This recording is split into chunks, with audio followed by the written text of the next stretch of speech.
Tengan una cordial bienvenida a este nuevo episodio de Licaya. Hoy tengo la fortuna, la gran alegría de contar con un poeta que para Licaya también es muy querido, así que antes que nada cuento con Adalbert Salas Hernández y veremos la ciencia de la despedida. Así que, querido Adalbert, muchas gracias por estar acá. Bienvenido. No, muchísimas gracias. Es una alegría, de verdad, estar aquí. Me pone muy contento. Muchas gracias. Bueno, antes de comenzar la conversación, voy a leer una pequeña semblanza para conocer un poco lo que conlleva el trabajo o algunos aspectos de Adalbert en su trayectoria.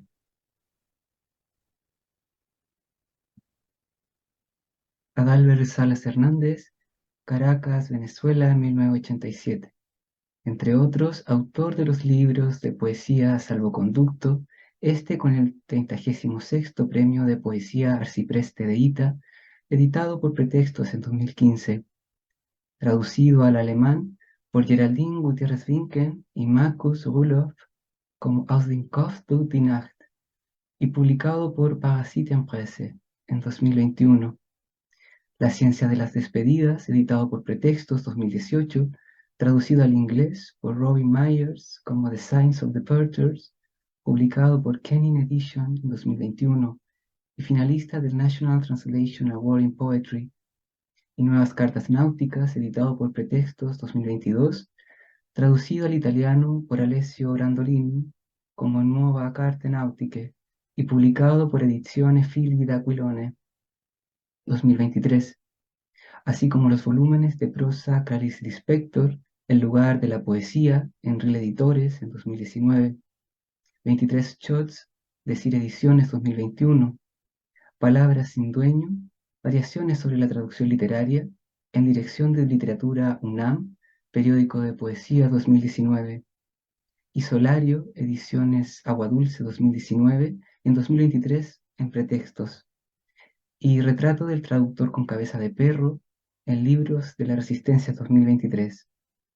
Entre otras, ha publicado traducciones de Marguerite Duras, Antoine Artaud, Charles Bright, Mario de Andrade, Hart Crane, Pascal Quignan, Mark Strand, Lorna Goodison, Louis Gluck, Youssef Komunjaka, Anne Boyer, Nicholas Laughlin, Shara McCollum, Jamaica Kincaid, Safiya Sinclair, Patrick Chamoisou, Edouard Lisson y Frank Etienne.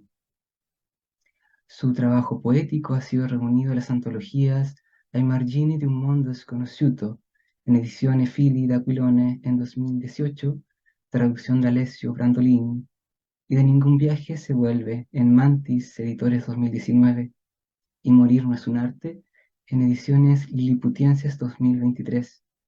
Tiene un doctorado en la New York University. Bien, querido Albert, antes de comenzar a ahondar el libro, La ciencia de las despedidas, que hoy nos convoca, quisiera partir un poco por saber cómo llega a ti la poesía. Si tienes algún recuerdo o una época a destacar que se vincula a ello, sea la infancia, sea los inicios de tu adolescencia.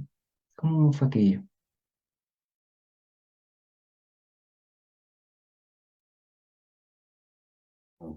Perdón, estaba en mute. No quería que ningún ruido circundante fuera a interrumpir mi geografía.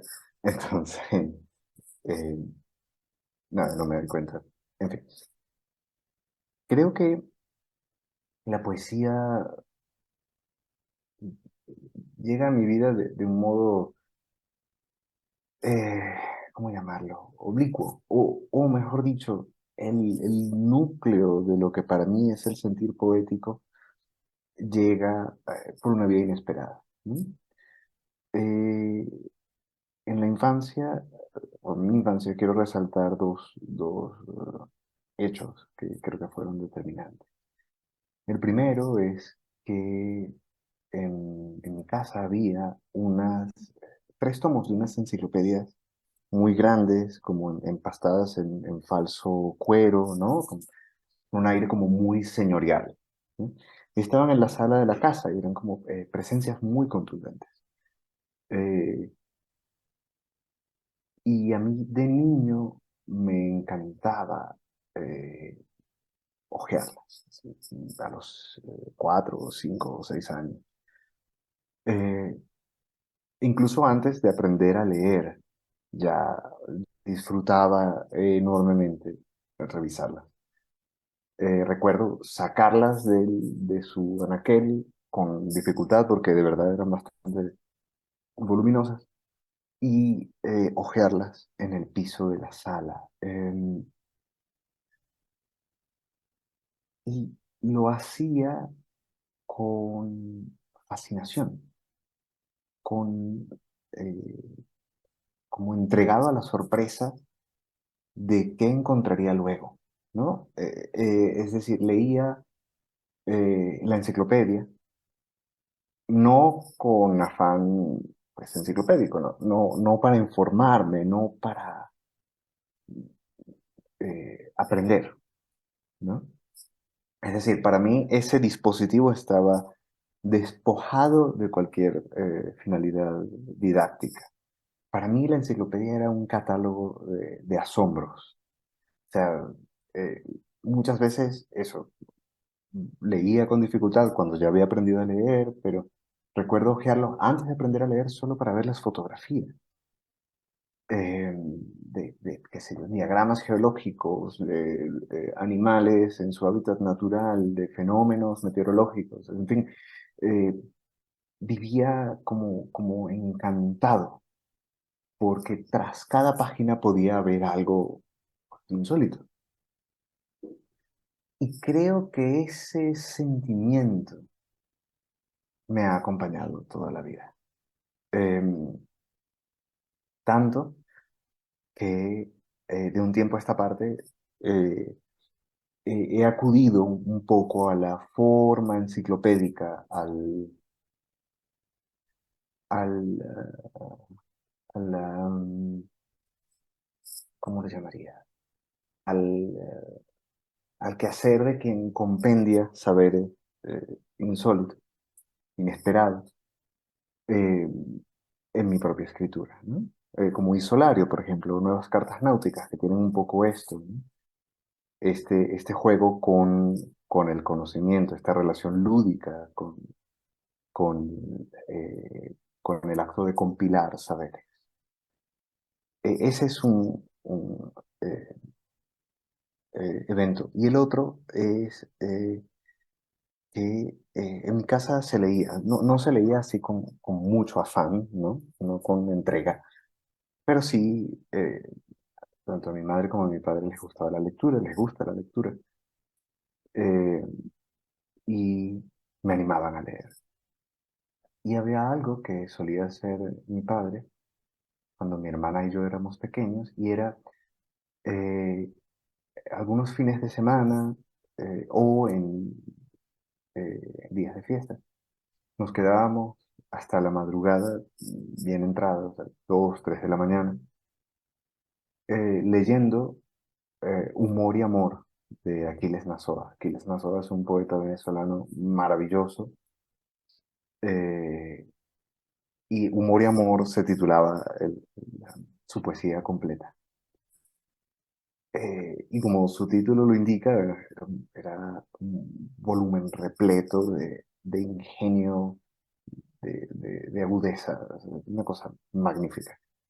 Y creo que esas veladas, o esas desveladas, mejor dicho, em, me acercaron a la poesía desde muy pequeño y desde un lugar nada formal, mm, nada solemne, ¿no? O sea, si algo se puede decir de Aquiles Nazoa, por fortuna, es que su escritura está despojada de solemnidad, ¿no? Es más bien sumamente crítica y bastante conmovedora también. Entonces, ese acto simple de leer algo que daba risa y que daba gusto y que a la vez fascinaba y enganchaba, hacía que la poesía no fuera esta cosa engolada y, y un poco momificada, ¿no? De antemano, que es para mucha gente, sobre todo para muchos jóvenes y niños. Entonces, bueno, sí, yo diría que esas dos cosas en mi infancia, esas dos escenas recurrentes, de algún modo me predispusieron, me formaron.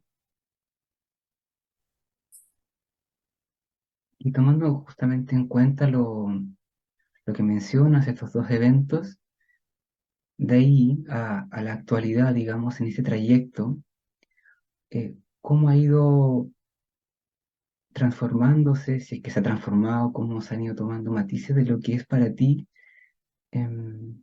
la poesía a través del tiempo? Es decir, cómo ha estado actualmente tu visión, si lo miras para atrás, cómo era en aquel entonces, y, em, y eso cómo ha implicado en ti, en tu manera de escribir también, si es que ha afectado o no.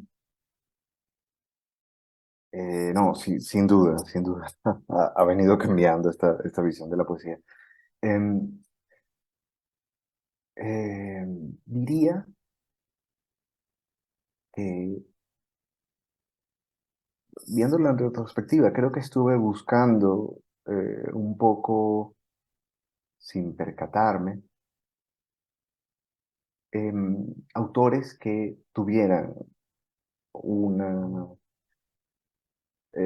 eso, como dije antes, como una relación lúdica con el saber, ¿no? Creo que porque yo mismo no entendía el, el saber literario como algo que tuviera que esgrimirse, ¿no? Que le dotara a uno de alguna solemnidad, o qué sé yo, de alguna autoridad, de alguna superioridad, ¿no? Más bien, me gustaban esas formas de escritura que eh, se colaban por los entresijos de este discurso. En este sentido, por ejemplo, pues, leer a Borges también, qué sé yo, 15 años, fue fascinante.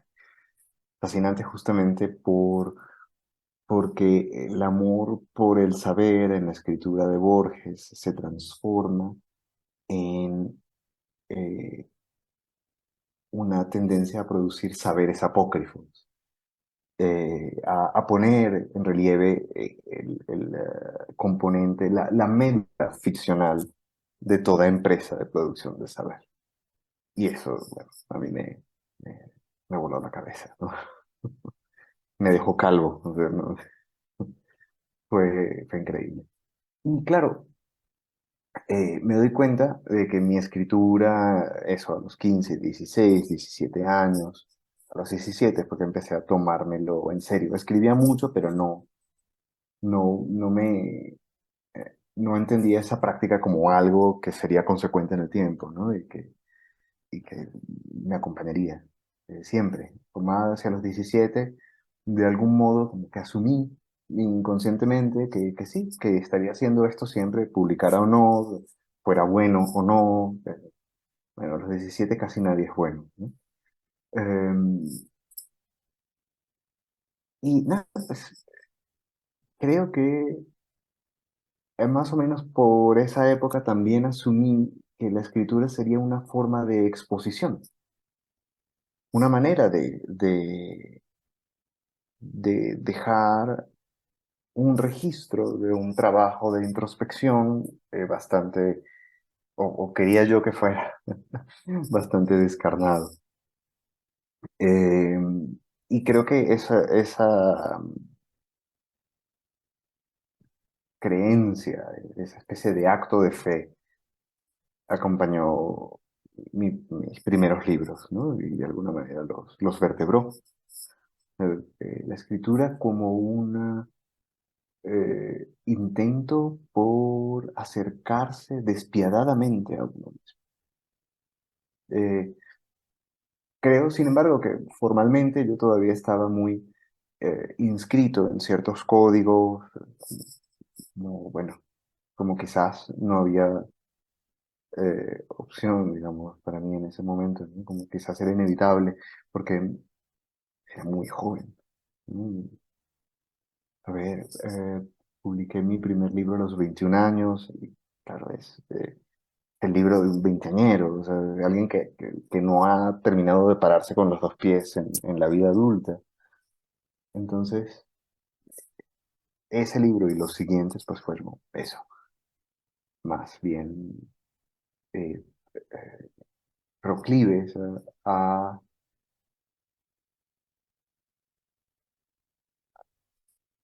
valerse de ciertos códigos, de ciertas formas de escribir, de ciertos registros, muchas veces sin que yo mismo me percatara, ¿no? Y luego ya, pues creo que fue cambiando mi escritura porque volví a lo que yo entiendo que eran mis raíces, a ese juego con el humor, con la ironía sobre todo. Y queriendo, sin embargo, valerme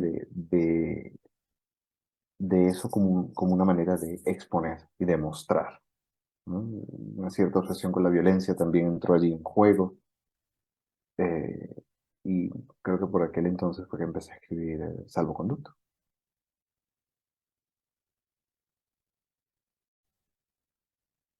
Y ya más o menos acercándonos un poco a la ciencia a la ciencia de las despedidas, quisiera consultarte si eh, tiene alguna cualidad singular para ti, ya sea por dentro de tus publicaciones de poesía, porque si bien hay libros de poesía como Salvoconducto, que es previo a la ciencia de las despedidas, y está el posterior, publicado también.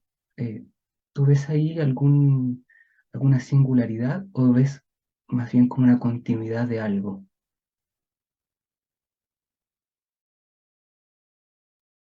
Em, pues sí, eh, ah, lo veo como la culminación de algo, o el momento como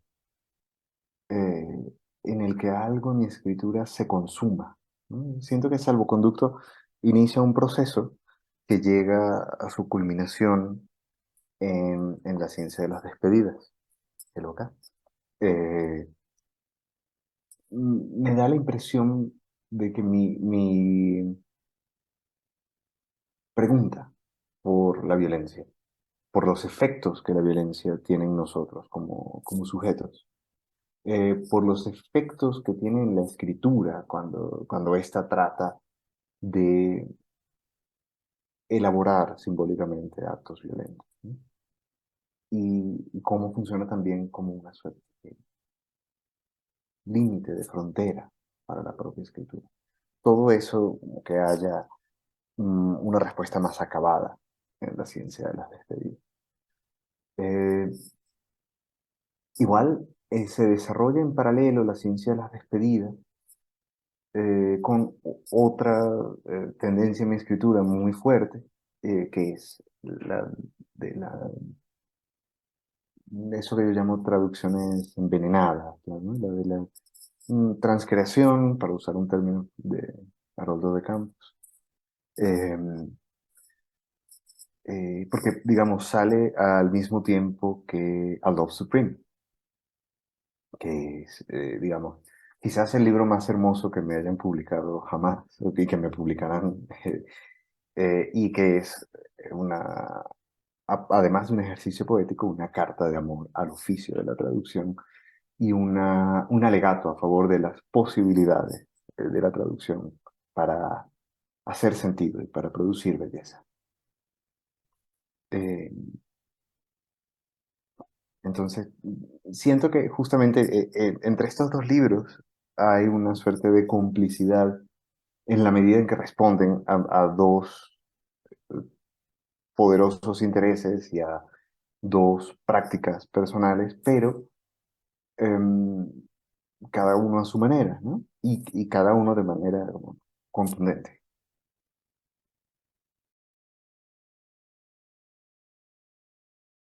Y ya entrando un poco más en el libro en sí, eh, diría que podríamos decir que está constituido por una multiplicidad de poemas Es interesante también que tiene diversos escenarios o acentuaciones, aunque por supuesto se palpa una sintonía, pero en sí mismo leer el libro es un viaje entre poemas. Entonces, te quería preguntar cómo se dio en ti esta recolección o cómo te fue llegando a ti esta recolección de poemas que conforman el libro. Por mencionar algo, hay algún poema sobre el viajar, se nombra a veces incluso un poema a Islandia, Odiseo, hay algunos acontecimientos en Venezuela, incluso en diferentes momentos temporales, hay algunos no solo de lugar, sino que de tiempo que se nombran. Em, por ahí sale Mandelstam, Dante, se nombra Orfeo, es decir, hay una multiplicidad que se fue recolectando, por decirlo. ¿Cómo eso se dio en ti, ese acontecimiento para la ciencia de las despedidas? Pues bueno, lo acometí como un proyecto, ¿no? Quería eso, eh, dar cuenta de esta pregunta por la violencia, pero no solamente la violencia ejercida de manera ramplona, ¿no? Directa, que consiste en agredir a otro físicamente, sino también pensar en la migración como una forma de violencia, la migración no buscada, ¿no? La, los exilios, los raptos, em, las sucesivas, los sucesivos desplazamientos que de alguna manera entretejen la historia y que de algún modo forman como su piel, ¿no? Eh, de eso quería dar cuenta. Y quería dar cuenta no solamente de cómo las migraciones eh, entretejen la historia, de cómo la forman y la condicionan, sino que además eh, quería hablar también de cómo la historia es una suerte de depredador, ¿no? O sea, es un libro que responde o que intenta responder a una visión progresiva de la historia, ¿no? Que, que casi todos nos inculcan, ¿no? Vamos a un lugar mejor, eh, eh, cada, vamos progresando, vamos alcanzando mayores estados de bienestar. Y esto es cierto en alguna medida, pero también para una cantidad inmensa de la población humana de este planeta, pues eh, la historia es un desastre, es un cataclismo, es una fuerza que los arrolla y que los mantiene en condiciones tan precarias como las que podían haber tenido hace 1000, 2000, 3000 años, y que los obliga a moverse en las peores condiciones imaginables, de un lugar a otro. En fin, eh, eso es lo que, más o menos, lo que intenta dilucidar este libro. Bueno, y yo aprovechando el momento, acá tengo la bella edición de La ciencia de las despedidas también, así que ha sido un gusto leerlo en físico, releerlo también para esta conversación y por gusto. Y si te parece bien, quería solicitarte, por favor, si podemos comenzar con la primera lectura de algunos poemas, ya como para Claro, escuchar algo de la ciencia de las despedidas, por favor. con gusto. A ver, voy a empezar por leer el poema 26.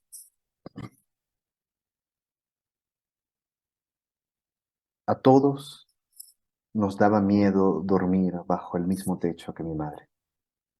En plena madrugada, mientras descansábamos, sus gritos nos despertaban súbitamente. Nunca he escuchado a alguien chillar así, como una desgarradura, una incandescencia.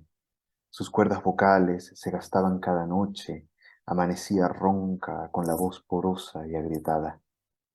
Gritaba como quien abre un cráneo con sus propias manos, golpeándolo contra una roca.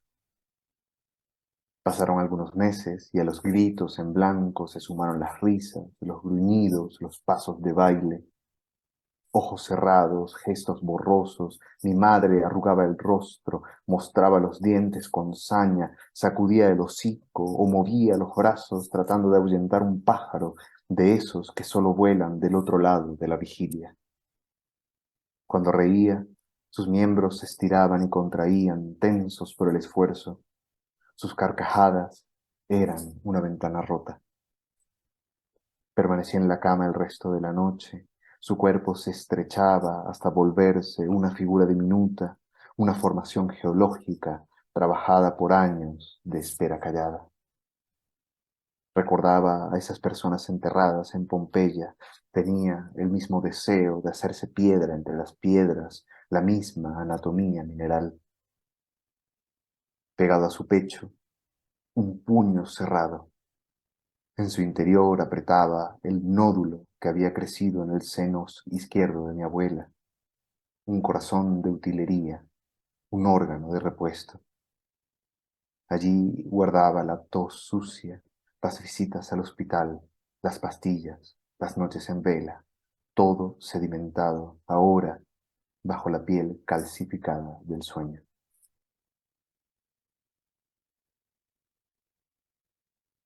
Y ahora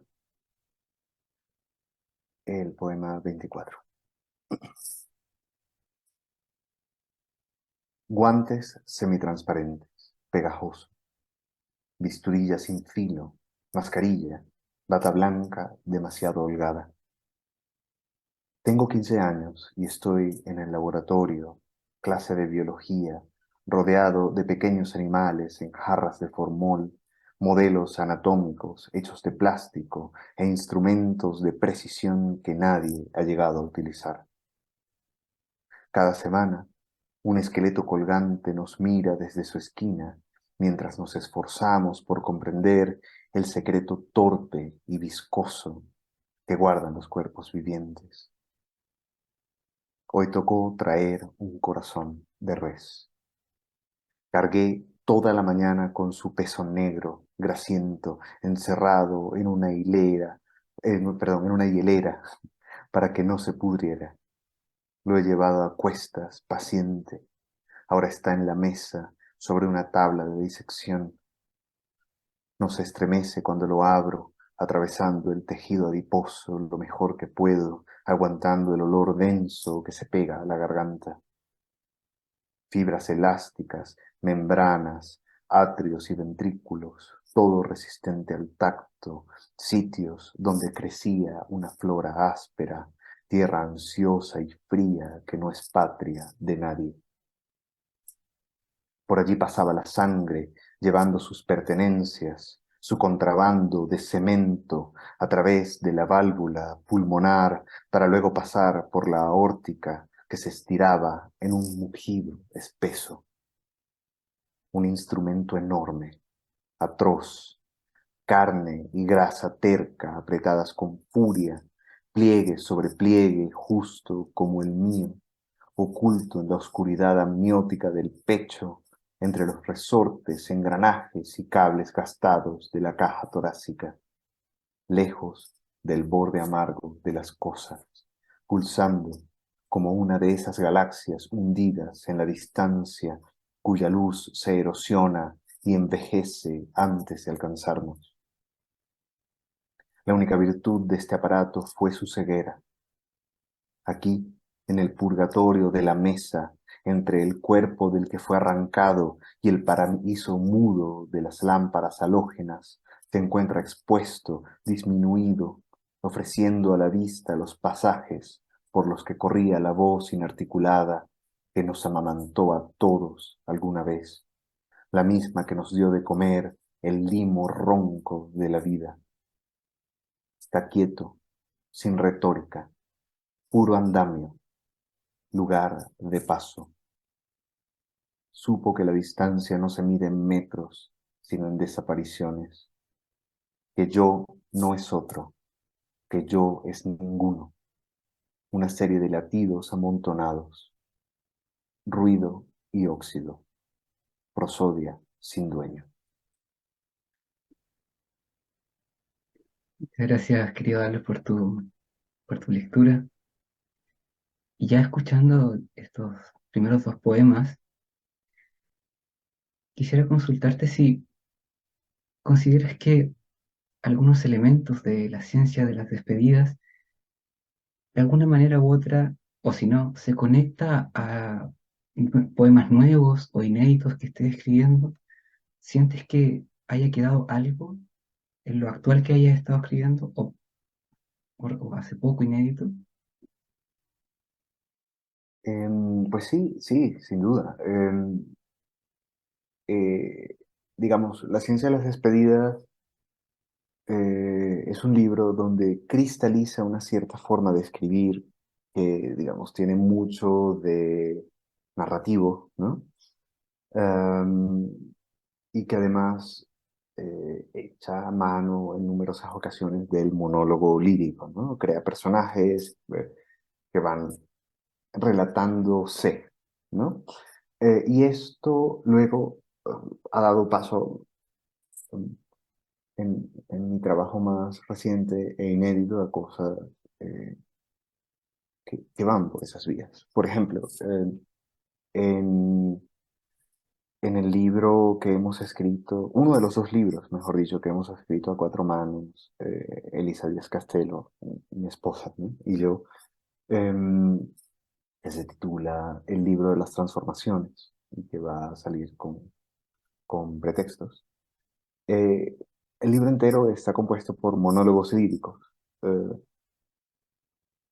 y todos tienen que ver con personajes que se hayan transformado en algo de alguna manera, ¿no? Son reactualizaciones de figuras usualmente míticas. Hay eh, mucha relación intertextual con las metamorfosis de Ovidio. eh, y alguna que otra figura bíblica que aparece por allí, eh, por no perder la costumbre. Em, y eh, siento que en salvoconducto empieza a asomar, pero realmente esa manera de escribir digamos, cuaja por primera vez aquí, ¿no? Y allí, en el libro de las transformaciones, en mi aporte al libro de las transformaciones, en mi parte, la parte que me corresponde, pues de algún modo haya una continuación. También en un libro inédito, esta vez solo mío. Bueno, nada de lo que yo haya escrito es solo mío, ¿no? Se debe a un entramado de voces que uno alberga, de aprendizajes, registros, en fin. Pero digamos, un libro que solamente firmo yo, al menos de manera ostensible, explícita, que se llama Manual para Ahogados. También hay mucho de esto, ¿no? Muchos textos que lidian con la infancia, con ciertos personajes históricos que hablan, ¿no? Monologan, y hay algunos elementos irónicos que también es fácil encontrar en la ciencia de la despedida.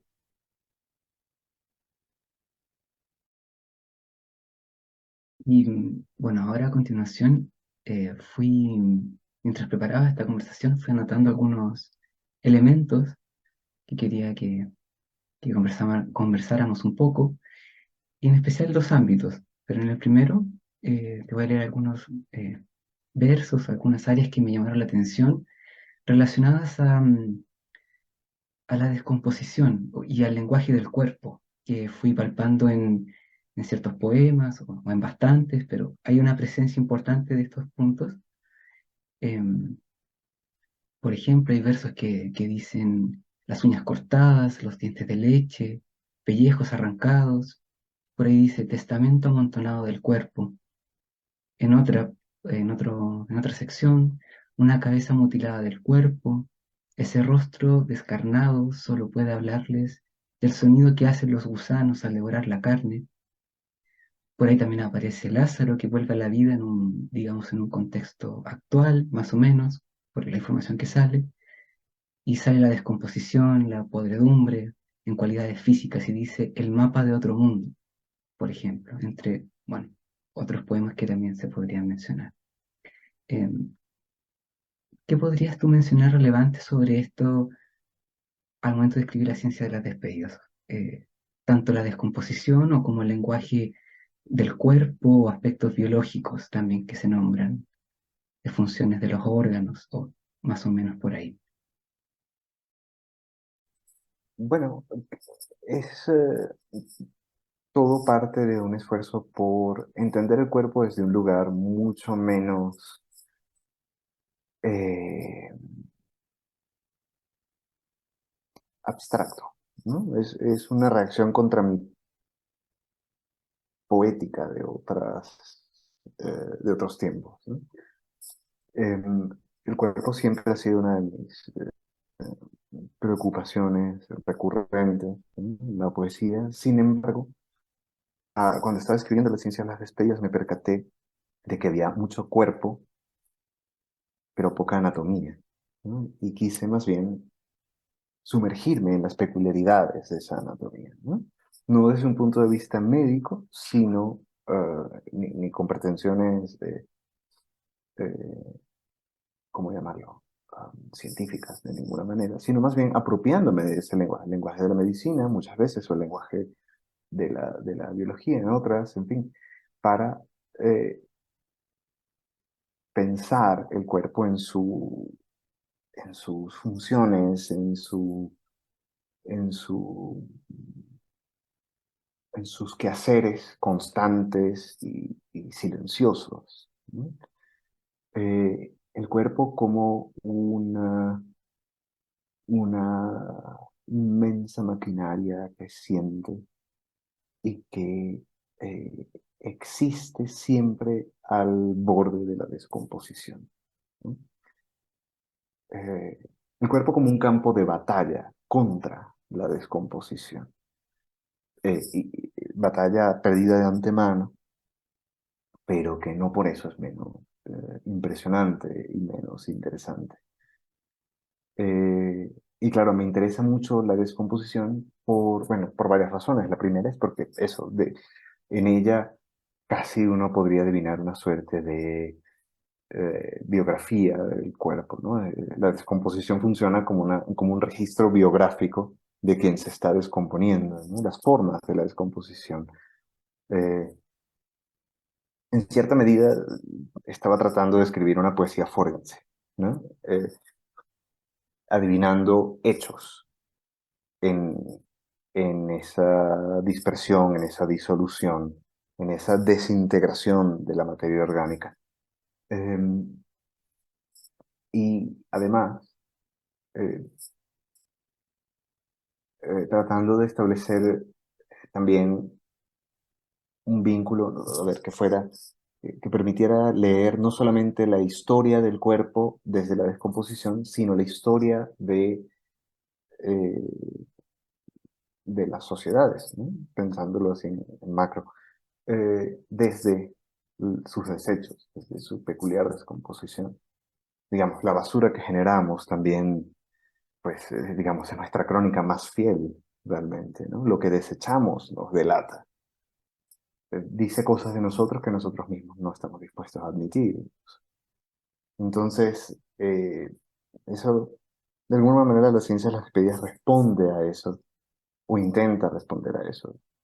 Además que la descomposición es otra forma más de violencia que es ineludible y que es cotidiana, ¿no?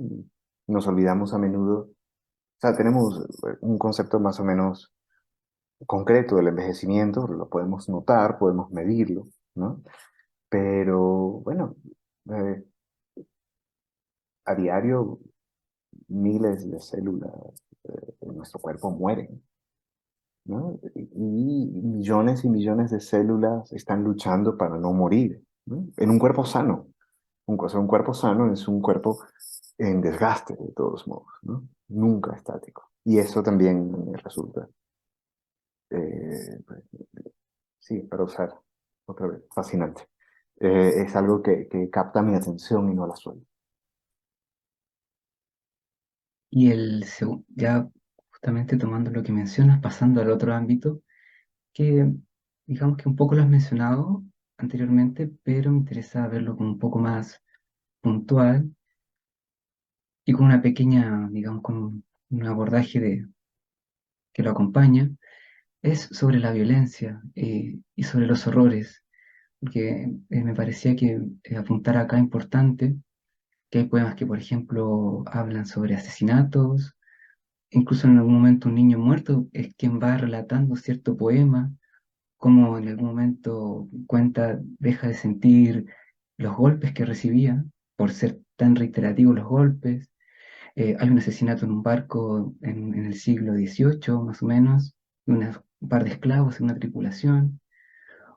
Otra, por nombrar otra, hay alguien que recuerda que en su infancia tuvo una experiencia de una balacera en Quinta Crespo, Venezuela, donde pasó un acontecimiento en la ventana de su apartamento.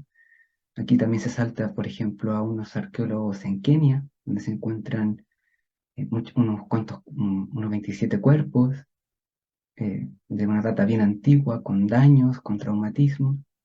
Entonces, sumado a esa violencia, hay otras más, pero sumado a esa violencia, estos horrores, me parece también interesante mezclarlo con que dentro de la ciencia de las despedidas se palpa también sutilmente ciertos destellos como de vida que brota o que sobrevive a todo aquello a pesar de, por decirlo de alguna manera.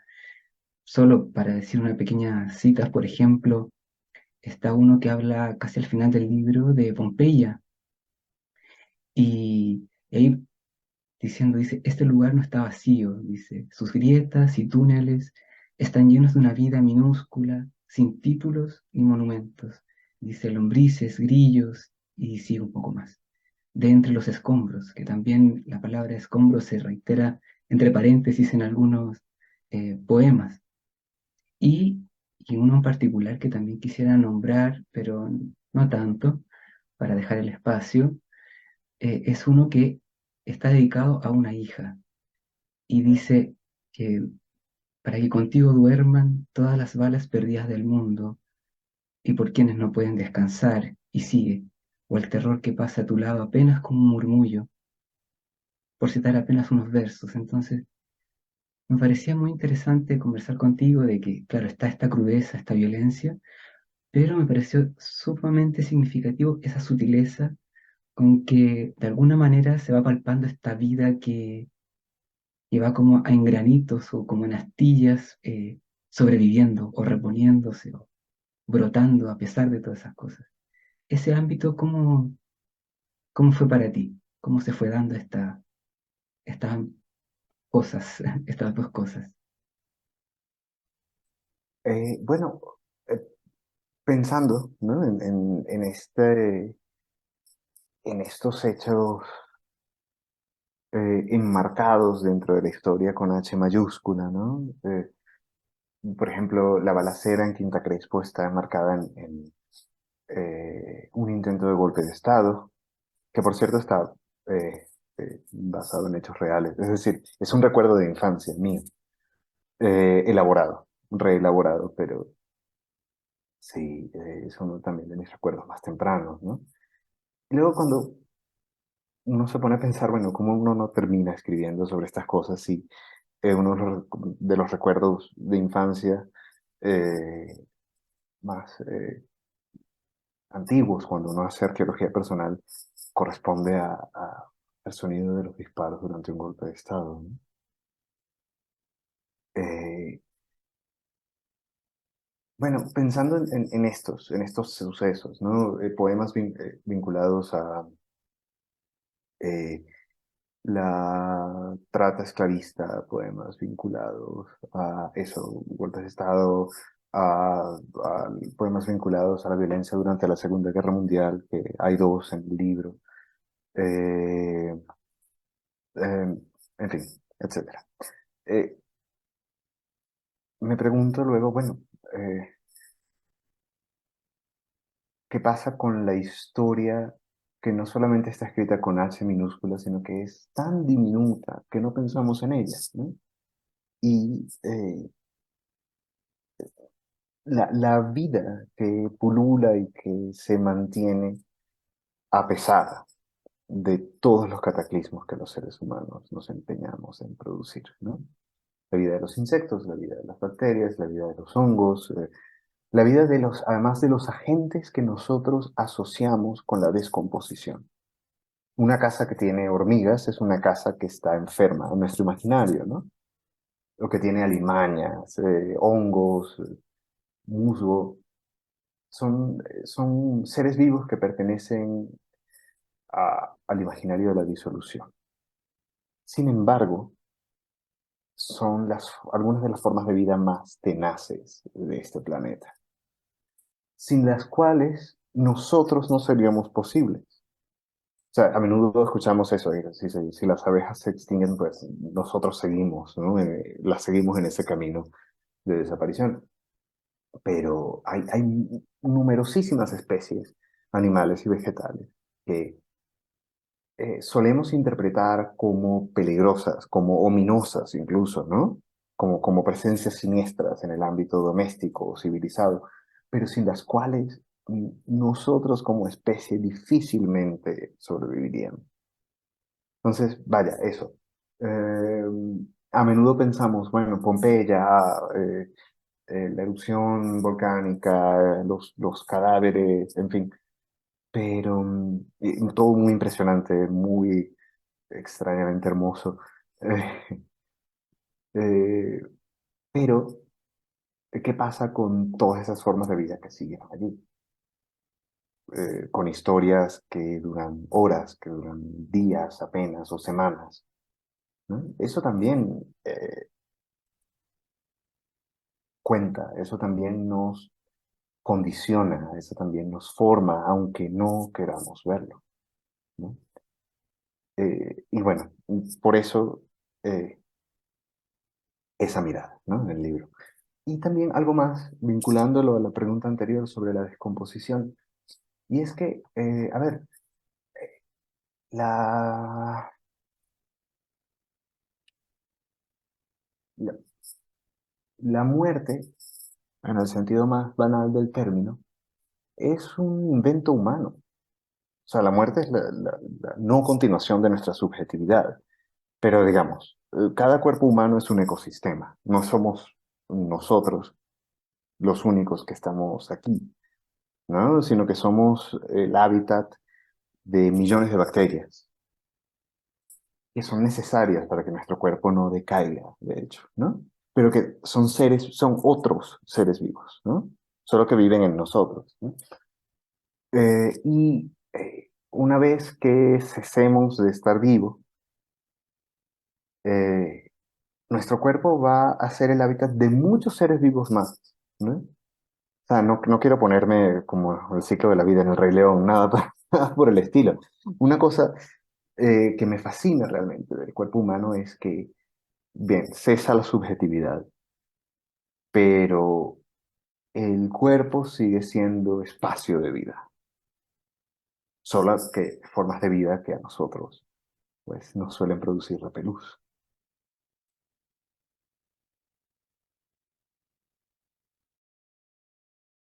Bien, querido Albert, ¿te parece si vamos con la segunda lectura de poemas ya conociendo todo lo que hemos conversado para conocer un poco más en tu voz los poemas, por favor?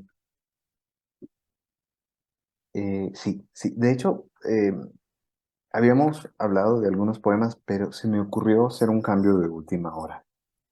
Originalmente iba a leer el de Lázaro, pero pensé que valdría más la pena, dado lo que veníamos conversando, leer justamente el del golpe de Estado, el poema 14, perdón, 16. Sí, por favor. Sí, sí.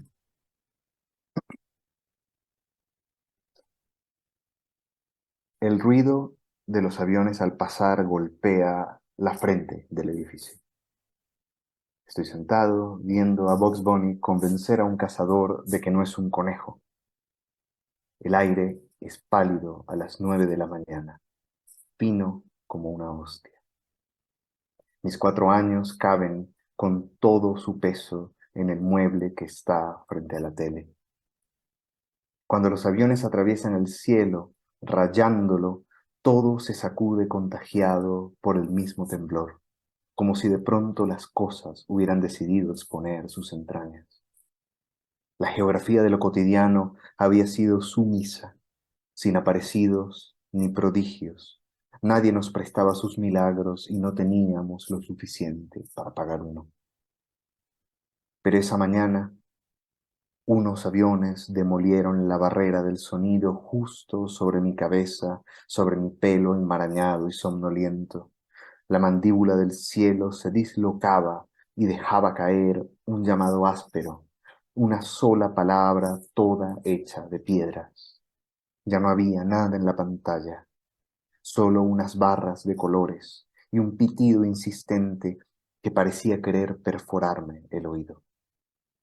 Corrí a la ventana para ver qué pasaba y mi padre me hizo agacharme bajo el marco. Entonces escuché los tiros, uno, dos, tres, precisos. No estoy seguro de la bala que nos partió aquella ventana del apartamento en Santa Crespo. Puede que la haya inventado, pero ese vidrio roto fue la capa inaugural de lo que algún día sería mi piel. Apenas tenga esta escena, el relato vendría más tarde. Es el mal fotomontaje de la infancia, arritmia de imágenes deslucidas por el uso, borrosas, porque en la memoria llueve todo el tiempo. El agua rasca la superficie de las fotos como si quisiera filtrarse en ellas, encharcarlas, inundarlas. Y para terminar, el penúltimo poema del libro está dedicado a mi hija Malena. Nana para Malena se titula. Duerme, hija, para que contigo duerman todas las balas perdidas del mundo. Que se aquieten por hoy los huesos desteñidos de la tierra, que se detenga el cielo brusco que cuelga sobre nosotros. El cuerpo te pide esta paz a cambio de aguantar la voracidad de tus manos, el peso en hambre de todas tus preguntas, a cambio de tu estatura impaciente bajo el sol. Duerme por quienes no pueden descansar, contando las gotas de sudor frío que la noche deja en las ventanas. Que el terror pase a tu lado apenas como un murmullo, como el cuerpo de una yegua adivinado en la oscuridad. Duerme en la otra orilla de estas palabras con las que te arrullo, menos pesadas que tu sombra, palabras que no te enseñé sino a medias y que nada más sirven para hacerse invisibles poco a poco. Lejos de ti, quienes siembran dientes de rata en el suelo húmedo. Que las patas de tu cama sean tan altas que no las roce el mar. Que los perros no vengan a salmodiar junto a la puerta de tu cuarto. Que el espacio te sea infiel, inagotable. Puse en tu almohada raíces blancas, hilos que bajan hasta el penúltimo aliento de la infancia. Duerme tu cansancio liso, en tu frente queda inmóvil la piedra blanda de tu risa. Yo vendré a despertarte pronto, cuando el grano de mañana que quede en tu piel se haya abierto. Muchas, muchas gracias, querido Albert, por la lectura de ambos poemas, por la modificación también, muchas gracias, significativa. Eh, Eh, Edito cada vez que leo. mm, muchas gracias. Ahora quisiera, ya más o menos en lo que va menguando de nuestra conversación, preguntarte en cuanto a lo poético, si, bueno, has comentado algo, pero quisiera darte este espacio, si cuentas con poemas nuevos o inéditos y que conversaras un poco de esta nueva publicación, de algún nuevo poemario, de algunos nuevos poemarios, por favor. Sí, sí. Justamente el libro de las transformaciones, el libro que escribimos Elisa y yo, está en camino. Eh, es un libro, eso, como decía, ¿no? Que toma figuras y las dota de voz. Eh, Hay una cosa interesante, ¿no? En escribir con una persona que uno admira tanto. Para mí es una fortuna porque yo siento que eh, Elisa es infinitamente mejor que yo y de algún modo como que irla acompañando en ese libro con mis textos, pues, vaya, para mí es como una alegría loca, o sea, es una maravilla. Eh, y eso, como libro propio, está Manual para Ahogados, que también está en manos de pretextos, ¿no? Y hay otro libro a cuatro manos entre Lisa y yo que estamos trabajando justo ahora. Entonces están todos esos proyectos en marcha. Em, y por salida a final de año, bueno, hay una sorpresa, pero sospecho que no lo puedo decir todavía. Así que te lo tendré que decir cuando haya terminado el, la grabación. Es un libro, bueno, lo que sí puedo decir es que es un libro entre prosa y verso sobre cráneos. eh, y que es muy, muy, muy extraño. No voy a agregar más nada, pero es solo eso. Em, sí, eso es lo que está en camino. Ah, una cosa más que quisiera decir, muy, muy importante, es que la traducción que hizo Robin de La ciencia de las despedidas es una cosa imponente. A mi juicio, mejora considerablemente los textos. O sea, lo leí y dije, vaya, ahora sí me gusta el libro, fíjate. Robin es una fuerza de la naturaleza, es una gran, gran, gran traductora. Y bueno, no quería dejar pasar la ocasión de que estamos hablando sobre todo de este libro, sin mencionarlo. De hecho, cuento de verdad con traductores increíbles, o sea, también es Geraldine y Alessio, en alemán e italiano respectivamente, o sea, han sido eh, notabilísimos, eh, admirables, sorprendentes, o sea, de verdad, tengo una gran fortuna de contar con ellos, de que hayan apostado por mi trabajo.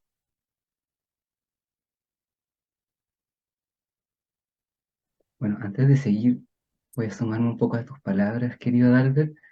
Bueno, extendiendo el saludo justamente a quienes te han traducido, también es una fortuna que conocer el trabajo poético de Geraldine, de Lisa y de Robin, que cada una en su momento también cuento con la fortuna de que ha estado acá en Licayo. Así que vaya un saludo para ellas y para Alessio, para Marcus, sus restantes traductores, pero tengo la alegría, la fortuna de que ellas han estado acá con su poesía también, así que les extiendo un afectuoso saludo que las aprecio mucho en su labor, en sus labores, porque en su poesía, en su traducción, en un sinfín de otras cosas más. Claro, porque esa es otra cosa. En todas las ocasiones se ha tratado de poetas eh, de mucha potencia, ¿no? Eso también me ha hecho muy feliz. Eh, Son una maravilla.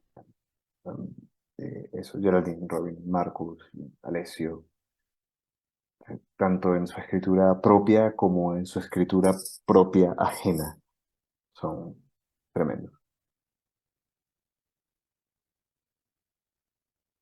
Bien, aprovechando que conversamos un poco sobre poemas inéditos o posibles publicaciones a futuro, ¿tendrás algunos poemas, un par quizás, de algo nuevo que nos puedas compartir en este capítulo, por favor? Sí, no, claro, con gusto. Voy a leer del libro de las transformaciones, dos de mis poemas. La verdad es que si pudiera escoger, leería los de Elisa, que son, como ya dije, mucho mejores, pero ella me regañaría. Entonces, para evitar ese problema doméstico, voy a ver, a leer eh, un par de los míos.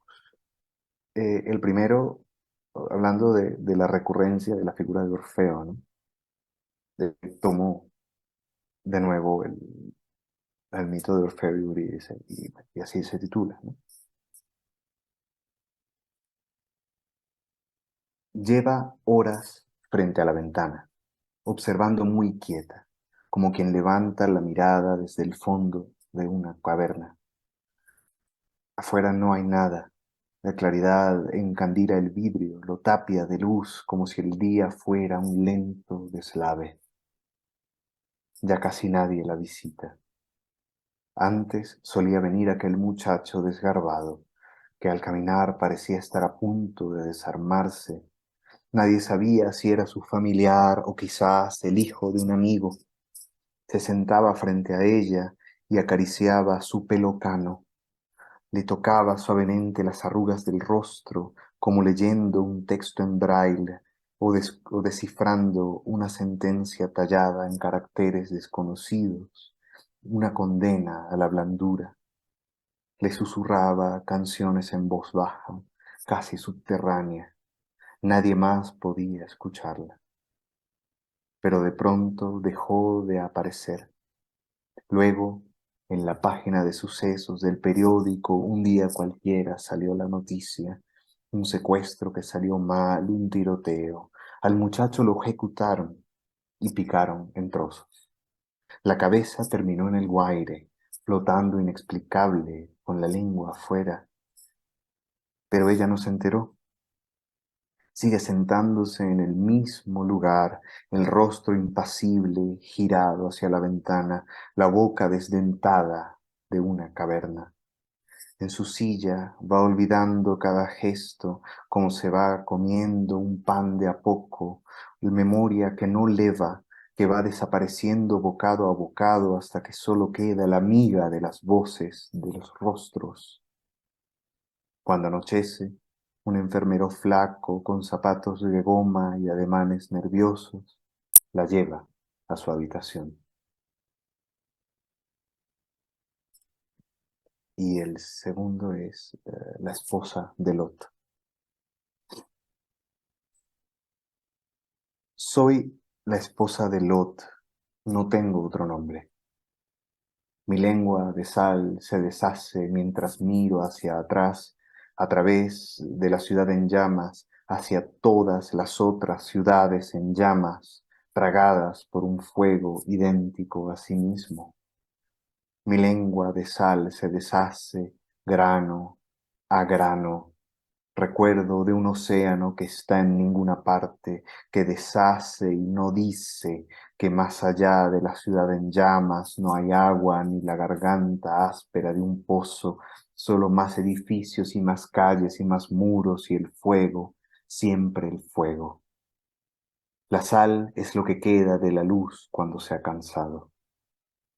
Mi lengua duele y pesa y nadie volverá a besarla.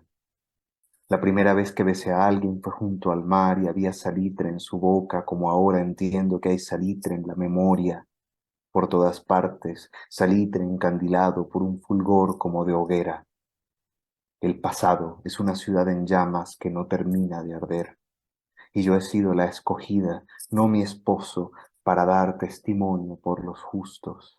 Él es un hombre miserable que quiso canjear a sus hijas por ángeles. Yo he sido la escogida, con mi lengua de sal que se deshace, repito cada nombre que va quedando entre el escombro y la ceniza.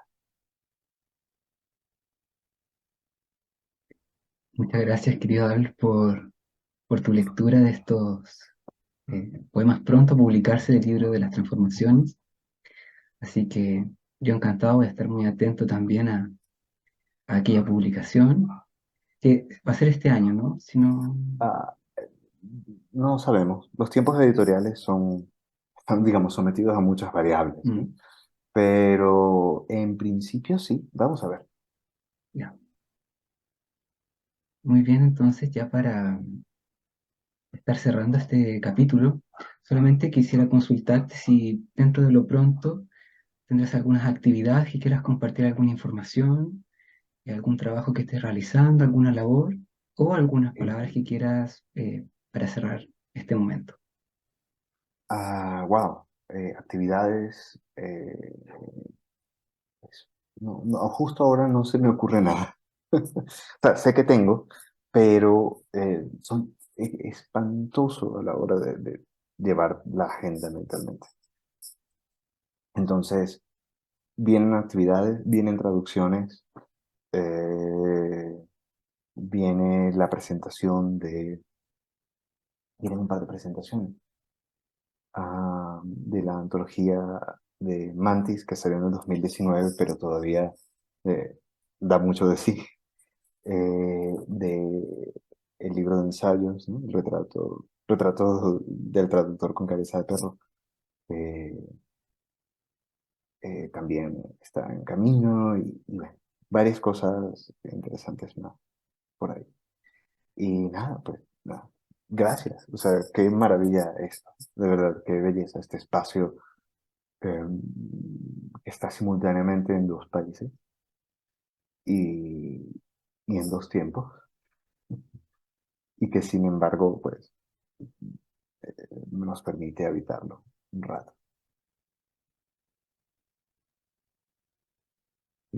Querido Albert, yo solamente quiero darte las gracias. Ya nos hemos visto un par de veces acá en Ujú. Licaya y para mí es sumamente enriquecedor. Te lo agradezco mucho. Y solamente sumar a esta información para el cierre del capítulo, que quienes lo vean van a encontrar enlaces de Adalbert en la descripción del video, algunas de sus poemas, entre otras cosas, para que lo conozcan mejor. Así que lo dejamos hasta acá, Adalbert. Te envío un abrazo muy grande.